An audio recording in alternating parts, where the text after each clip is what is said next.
Thank you very, very much for your kindness and your thoughtfulness in allowing me to join the joy and the excitement of today, one of the most memorable days in your young lives, the day when you graduate from college.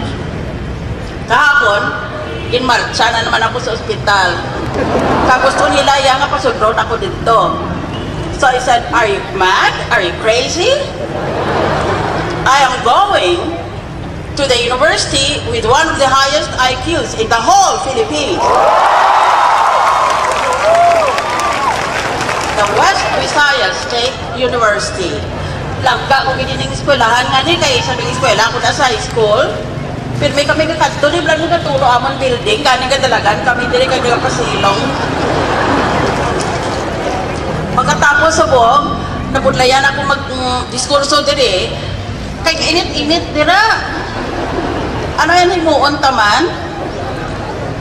Siguro pagbalik ko sa Manila, sumbagon ko na naman tanan ng mga senador kapag awat-kwarta mo nang inigtago kapatindog. Inigtago kapatindog sa covered court, yabe. Balaan ko gina. Kadamo, kung ano kadamo kanida nila, kung ano kadamo ang kinapangawat nila.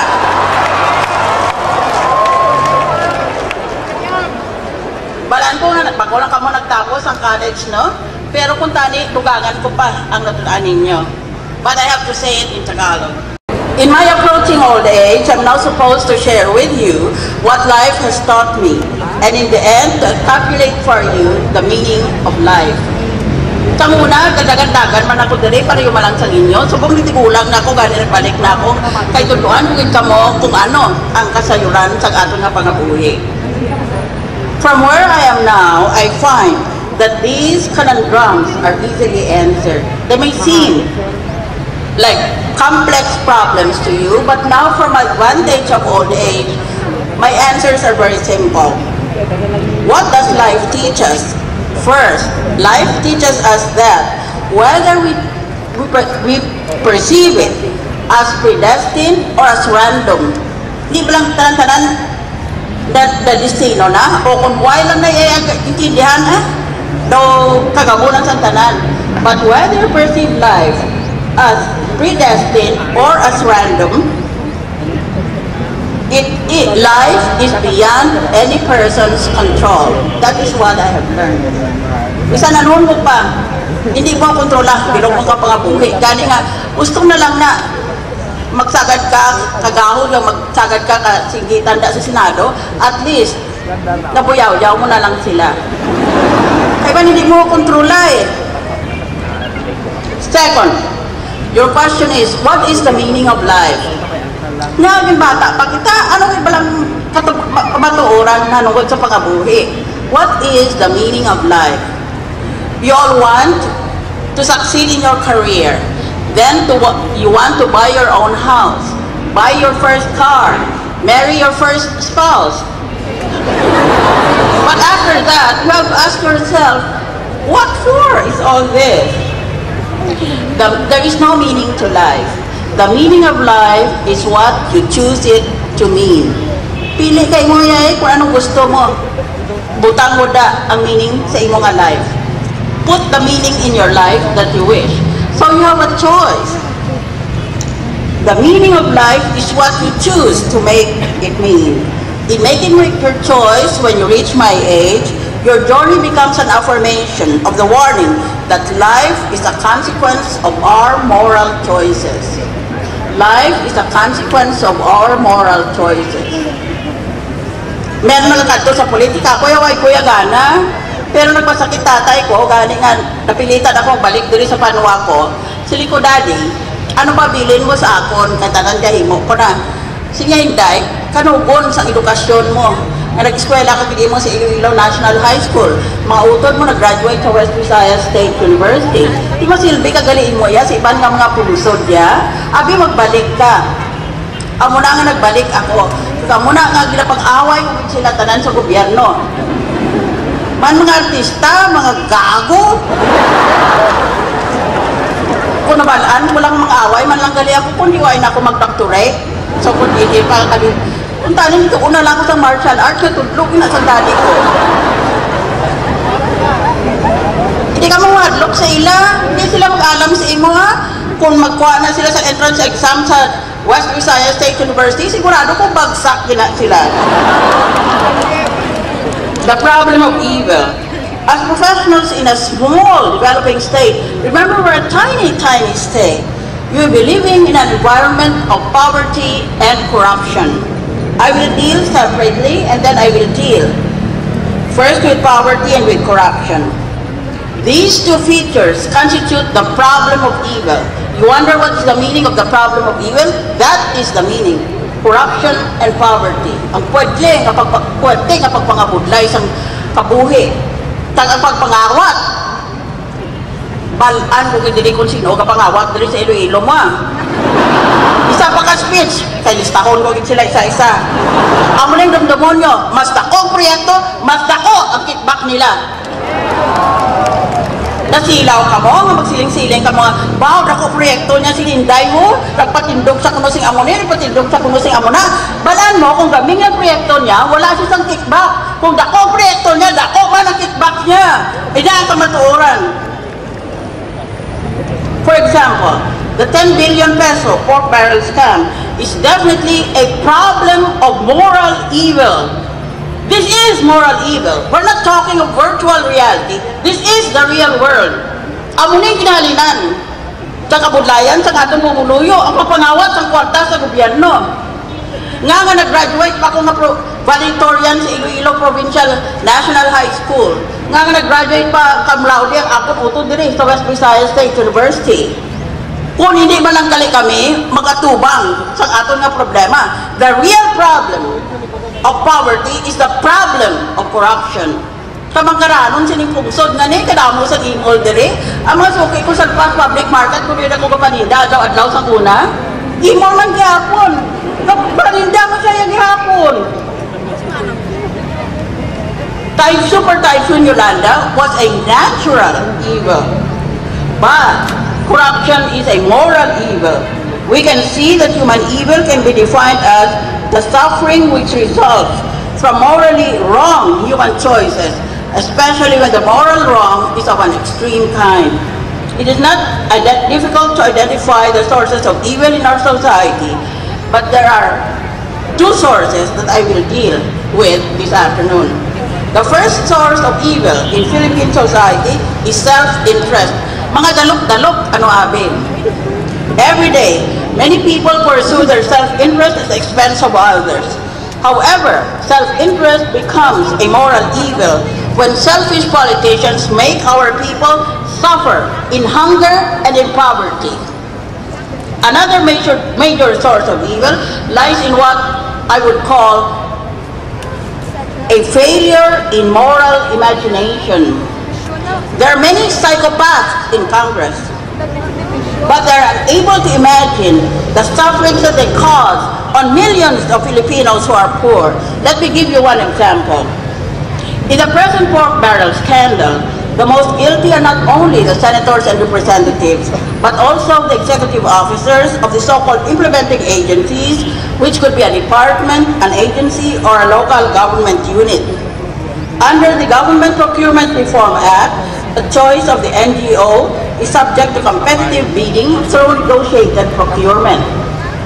But, as you are all beginning to see in the Senate Blue Ribbon Committee, publicly televised proceedings, the problem in the past arose because the senator or the congressman insisted to the head of the implementing agency that the service or supply contract should be given to the legislator's chosen supplier or contractor, from whom the legislator got a kickback of as high as 50%.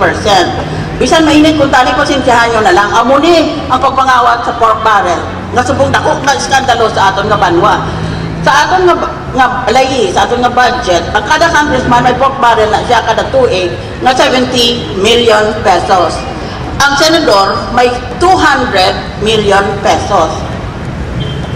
Ginahatag na nila sa katawag na implementing agency, such as the various departments of government. Pagkatapos, sang nahatag na sa implementing agency, ginahatag sa contractor.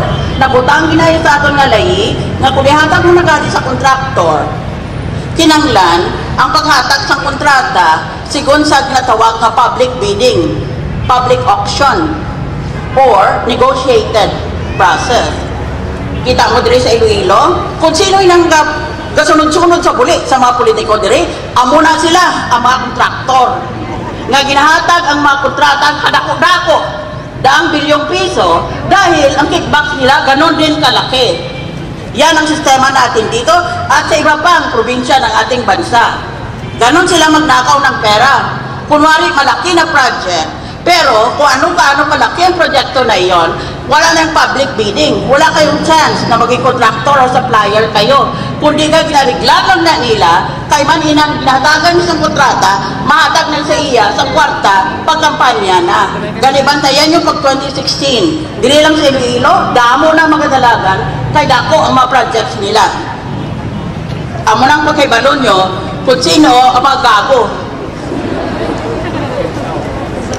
The executive officers of many of these implementing agencies, such as the Technology Resource Center, National Agribusiness Corporation, and National Commission on Muslim Filipinos, appear to be equally guilty of the crime of plunder or malversation committed by the lawmaker who exerted pressure to give a contract to one specific supplier or contractor.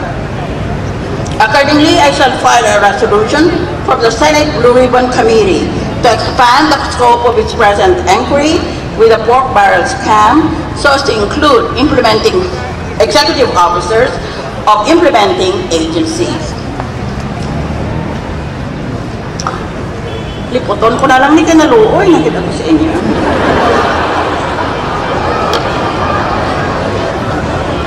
The problem of poverty. I define as poor, according to the United Nations, as anybody whose income is below $1 a day. $1 is about 45 pesos. Kung income mo is below 45 pesos, according to the UN definition, then you are a poor person. Today in the whole world, there are 1.2 billion people who live in poverty. Kung imol ka, part ka sa 1.2 billion. The poor people live in sub-Saharan Africa and in South Asia. In 2000, 189 members of the UN adopted the 8th Millennium Development Goals designed to alleviate poverty and improve the quality of life within their borders. And then finally, I will now go to the problem of the brain drain.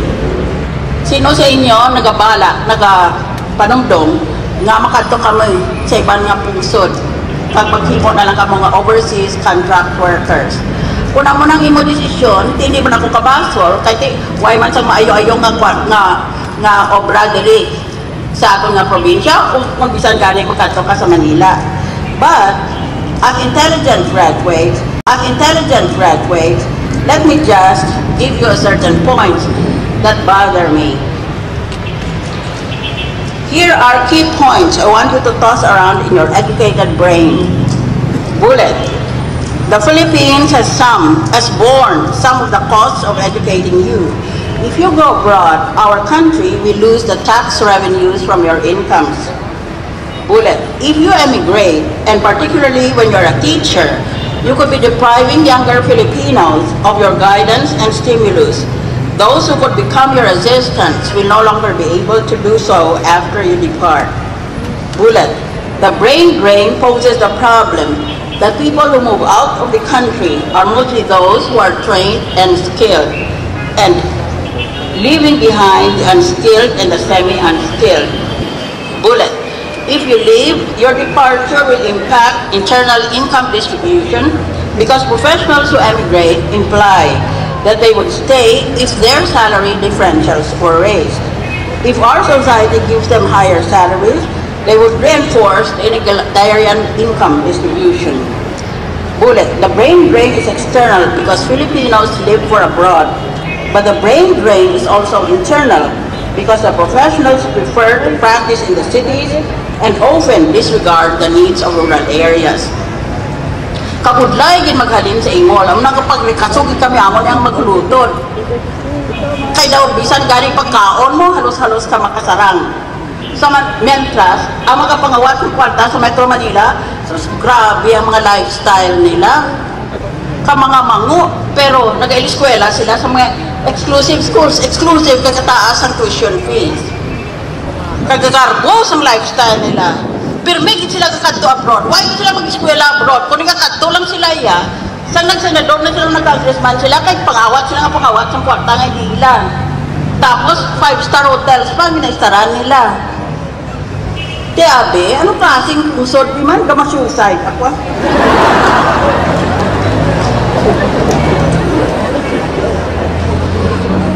I would define corruption as the abuse of public roles or resources for private benefit.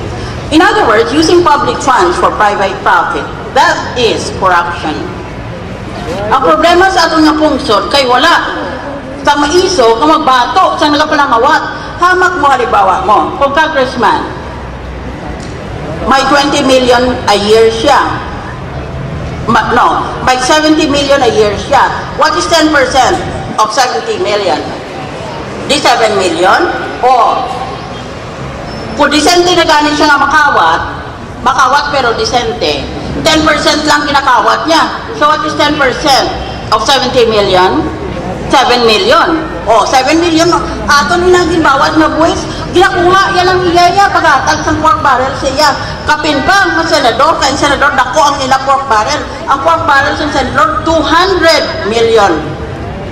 Kadamuan sa pork barrel ko, gibutang ko dili sa syudad. Pero mga gagming-gabing lang na proyekto, kahit 200 billion malang na, iraptahon mo pa na sa bilong kapungsod.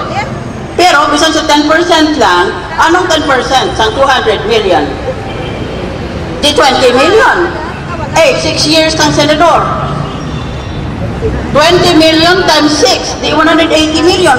Kung magdalagan ka para re-election, may kapital ka na 180 million. Amo na kung may incumbent dira sa imo nga distrito, hindi mo na siya madaog, kay magdako, tamo na yan ang pangawat niya ng kapital niya. Tagte, kung magdaog na siya, mangawat na siya doble pa. Para nga, nakita na lang atong gipagapital niya. Amo na ang kinanglan, islang talaga naton ining sistema nga ni. Why ko akon iya mag-eskwela? Sa akon lang yung kwarta, man wala kami kwarta Kundi nga, nag-eskwela ko akon yan sa bilog ng kalibutan, kadamo ko yung fellowship at scholarship, kaging pangabudlayan ko na iya. Amo ng problema natin, kung sa aton hindi ko tabataan mo, kung di mapalitan ng aton nga sistema, bisa na mo na nga maalam ka mo, hindi ka mo magalasenso. Balaan mo, this is the age of the idiot.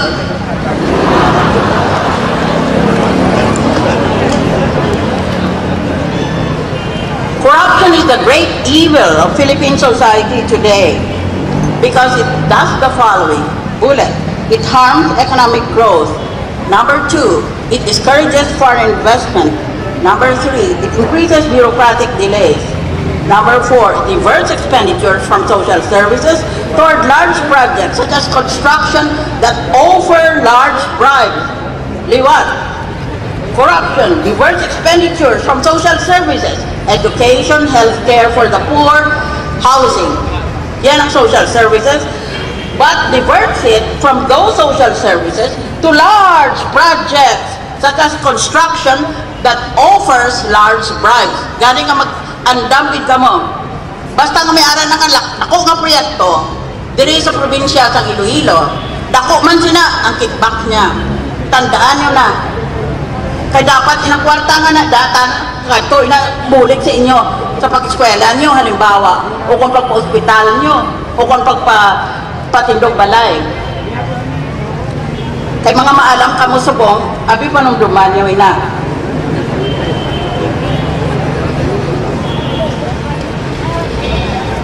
No matter what your inclination, no matter what your profession, I challenge you, stop corruption right here, right now.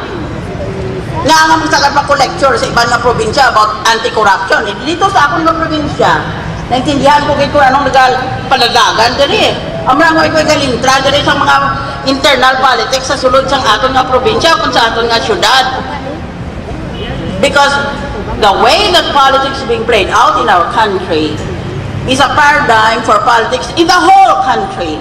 Our politics is run on the money that is illegally obtained from the taxes that our people pay. The happy life. Actually, ang theme ko sa buong kagabi, paano ka magkalipay sa pangabuhi mo?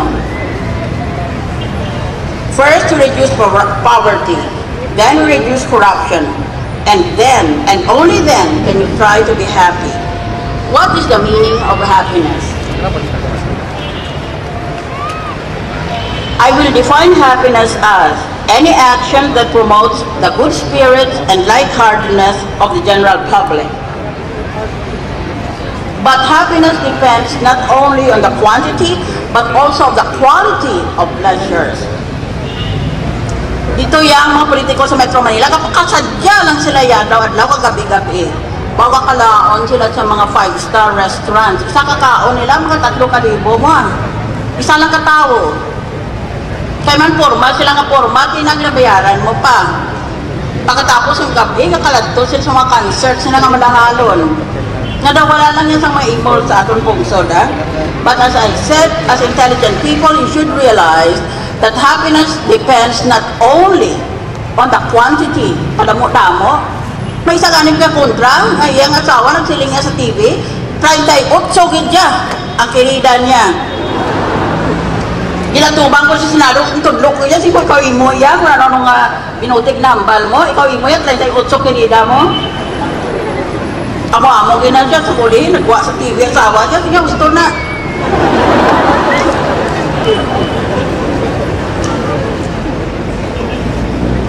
But I return to my topic of happiness. I would like you to be happy.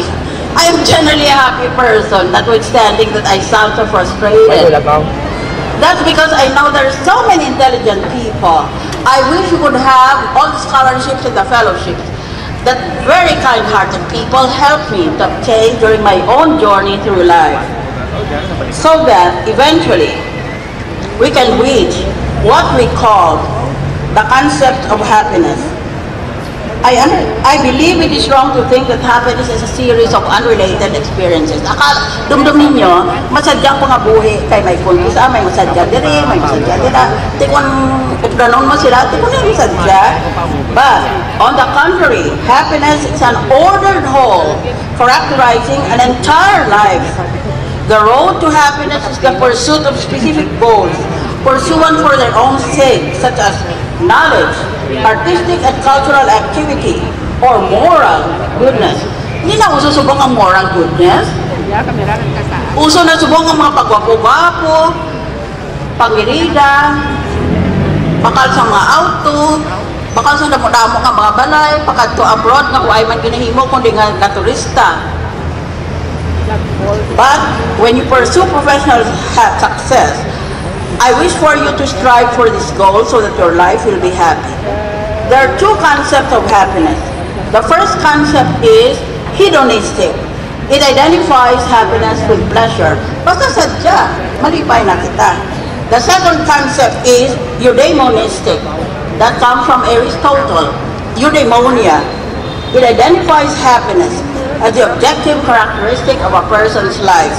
This kind of happiness arises from the idea of fulfillment and the idea of self-realization. That is what I've come here to tell you. Real happiness at the end of life is the concept or the belief that you have fulfilled yourself as educated minds and that you have realized yourselves and justified the love and the affection and sacrifices made for you by your parents and your teachers. Let me leave you with a description of happiness, or eudaimonia, given by Aristotle, which is what I wish for you above all. May you fulfill your instinctively human potential by using both practical and theoretical reason throughout your entire life. May you find happiness, meaning your well-being, in the full realization of your human potential, especially in rational activity, exhibiting excellence. And so, let me conclude by sharing with you a wish for happiness that I learned when I was studying in Dublin in Ireland. This is an Irish prayer. May the road rise to meet you. May the wind ever be at your back. May the good Lord keep you in the hollow of his hand. May your heart be as warm as your hearthstone. And when you come to die, may the wail of the poor be the only sorrow you will leave behind. May God bless you always. Good luck.